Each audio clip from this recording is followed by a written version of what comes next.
자, 마지막 문제. 111회차 전산세무 2급 문제 5-2번입니다. 연말정산에 대한 문제이고요.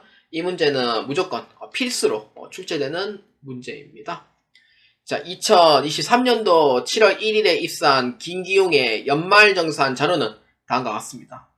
연말정산 추가자료 입력에 전 근무지의 내용을 반영하여 소득 명세 탭, 부양가족 탭, 신용카드 등 탭, 연금 저축 등 탭, 연말정산 입력 탭을 작성하시오입니다. 이번에 입력해야 될 탭이 조금 많네요. 자, 그렇기 때문에 여러분들은 근로소득 다시 연말정산 추가자료 입력에 자 클릭합니다. 자, 여기에서 일단은 이제 가로 확대가 지금 키가 없어졌네. 예, 그렇게 해서 이 상태로 한번 보도록 할게요. 이게 저해상도 같은 경우에는 이게 안 되다 보니까 솔직히 말해서 이제 풀이 해설을 할 때 이게 좀 불편해요, 사실. 그렇다 보니까 일단 이 상태로 하고 왼쪽 오른쪽 이렇게 하도록 할게요. 혹시 머리 아프시면 멀미약 드시는 걸로 추천드립니다. 자, 그래서 일단 첫 번째 거는요, 전 근무지에 대한 입력이고요. 나랑 똑같네, 사항이. 나중에 저도 전 근무지 받아야 되거든요. 그래서 전 근무지에 대한 근로소득 원천징수 영수증입니다. 자, 주식회사 해탈 상사입니다. 내랑 딱 맞는 기업이네. 저도 해탈 상사 다닌 것 같은데. 자, 4번은 김기용으로 해줍니다. 자, 종전입니다. 주식회사 해탈 상사. 종전 아닙니다. 자, 사업자 번호 넣어줍니다. 자, 근무 기간 넣어줍니다.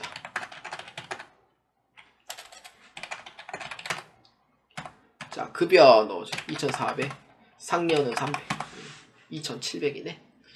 자, 그러면은 출산 보육 수당이 있습니다.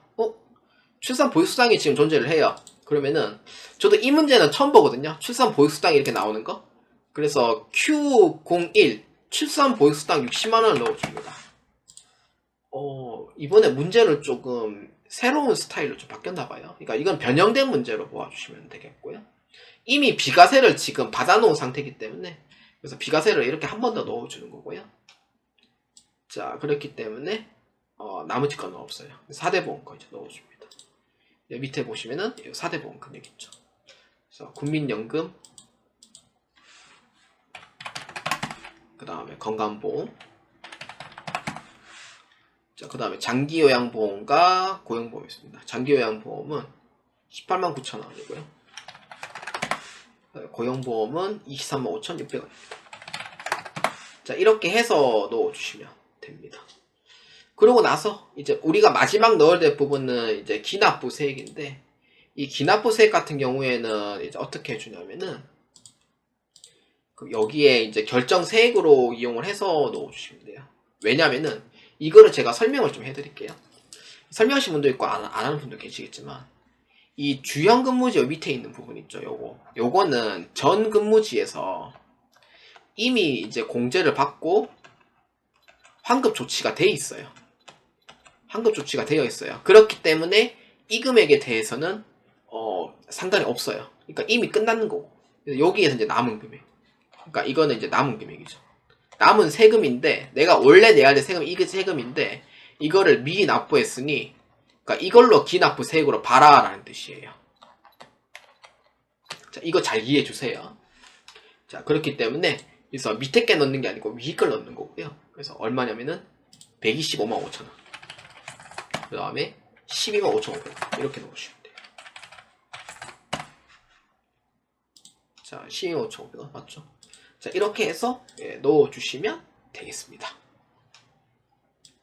자, 이렇게 하면은 이제 첫 번째 거가 이제 끝나요. 자동 저장으로 되어 있고요. 이제 첫 번째 거가 이제 다 끝났어요. 자, 그 다음에 그 다음 거 한번 봅시다. 자, 나 혼자 산다네요. 아유, 이 문제 여러분들 참 이게 특혜받은 회차예요. 나 혼자 산다. 매우 좋습니다. 저는 이런 사람들 매우 좋습니다. 그래서 요거는 따로 넣어줄 건 없고 조건 자체를 걸지 않겠습니다. 그렇기 때문에 자, 그냥 한번 바로 입력해 볼게요. 자, 본인 저축성 보험료 80만 원입니다. 저축성 보험료는 공제돼야 안 돼요? 안 되죠. 이거는 학원이나 오프라인 또는 온라인 수업 때 다 얘기했던 거예요. 저축성 보험 안 됩니다. 왜? 저축성 보험은 보장성 보험이 아니에요. 뭐예요? 정기예금 성격 갖고 있어요. 그래서 이게 저축성 보험이라고 불러요. 그래서 80만원이고요. 그래서 입력하지 않습니다. 그 다음에 교육비, 야간 대학원 등록금 300만원입니다. 교육비, 야간 대학원 등록금 본인이죠. 그래서 이렇게 이제 교육비에 이렇게 채워 넣으시면 되겠고요.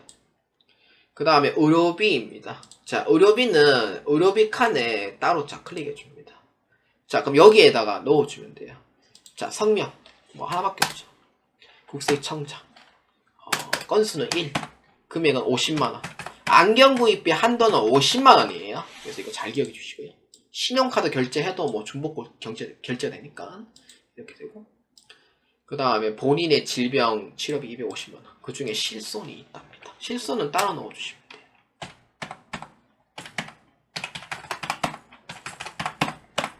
자, 이렇게 해서 넣어주시면 되겠습니다. 자, 이렇게 해주면 끝나요.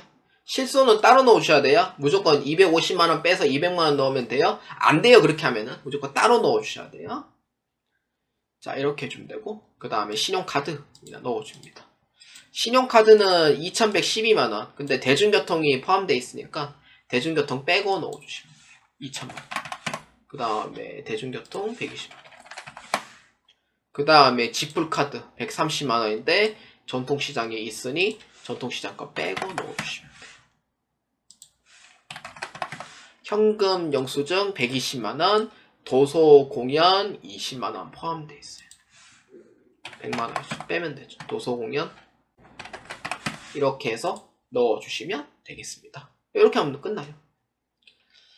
자, 그 다음에 이제 소득명세에 클릭을 해서, 자, 여기에 연말정산 입력에 클릭합니다.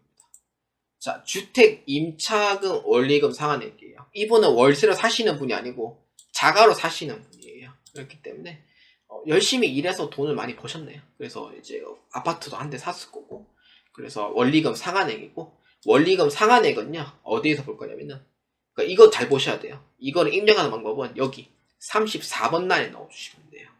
여기에 클릭을 해서 이렇게 넣어주시면 돼요. 주택 임차금 원리금 상환액입니다. 그래서 34번 단이고, 자, 더블 클릭 해줍니다.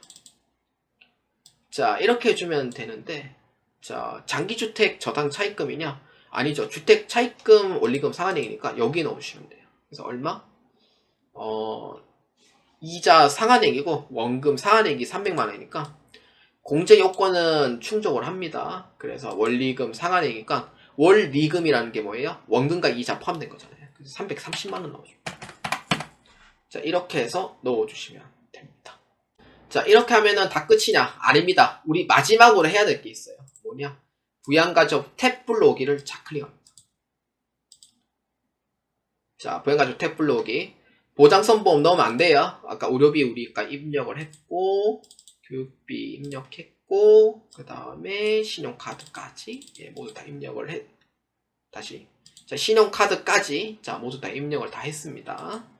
자, 이렇게 해서 끝내주시면 되겠고요. 자, 여기에 이제 최종 환급 금액이 얼마냐면은 1588670원이 나와주시면 되겠습니다. 자, 요거는 이제 나 혼자 산다니까 문제가 좀 깔끔하게 나왔다라고 봐주시면 되겠습니다. 자, 여러분 모든 문제 풀이 및 해설이 다 끝났습니다. 일반 전편은 좀 말이 좀 길더라고요. 메인 매치 전편은 그냥 무난하고, 문제 3번, 그 다음 문제 4번, 문제 5번도 꽤 무난하게 나왔지 않았을까 싶어요. 8월, 10월, 12월 달 문제 난이도 다 비슷합니다. 이상하게 세무 2급이 좀 더 어려워하는 게 맞는데 세무 2급이 더 쉽고 회계 1급이 더 어려워요. 참, 이거 참. 예. 그래도 세무 2급 따면은 그래도 뭐 합격을 하는 거니까 취업하는데 유리한 거죠. 그러니까 아까 제가 제일 위에 얘기했듯이 세무 2급 자격증까지만 있어도 취업은 된다라고 얘기를 했었죠. 그래서 여러분들이 열심히 해서 합격을 한 거지, 뭐 난이도가 쉬웠다, 뭐 문제 문이 좋았다, 그것도 부정 안 하겠습니다. 그렇기 때문에 여러분들이 실력으로 합격을 했다라고 이렇게 생각해 주시면 되겠습니다. 그러니까 여러분들께 또 시험에 또 합격을 하고 그 다음에 세무 2급 또 도전하시는 분들을 위해서 뭐 이번 문제가 좀 어렵지 않았을까라는 또 생각을 또 걱정도 하셨을 거고, 근데 이번 문제는 좀 쉬웠다라고 이제 봐주시면 됩니다. 뭐 난이도 자체가 뭐 어렵다 쉽다라는 것보다는 여러분들이 확실하게 공부를 해서 이제 합격을 하시는 게 가장 중요해요. 아마 예상 합격률은 제가 봤을 때 46% 정도 나오지 않을까 싶거든요. 그래서 좀 무난한 좀 이제 난이도로 예, 보아주시면 되겠고요. 크게 어렵지 않았다 라고 예, 보아주시면 되겠습니다. 자, 좀 여기까지 하겠습니다. 여러분들 세무 2급 꼭 합격을 하시고요. 아마 이거는 12월 25일자에 업로드가 될 겁니다. 예, 블로그까지 같이 보아주시고 시험이 2월 4일인가 그렇습니다. 여러분들 꼭 합격하시고 꼭 취업까지 꼭 합격하시기 바랍니다. 자, 여러분들 예, 고생 많으셨고요. 제 영상이 괜찮다면 예, 구독 버튼 한번 눌러주시면 매우 감사하겠습니다. 자, 여러분들 매우 감사합니다.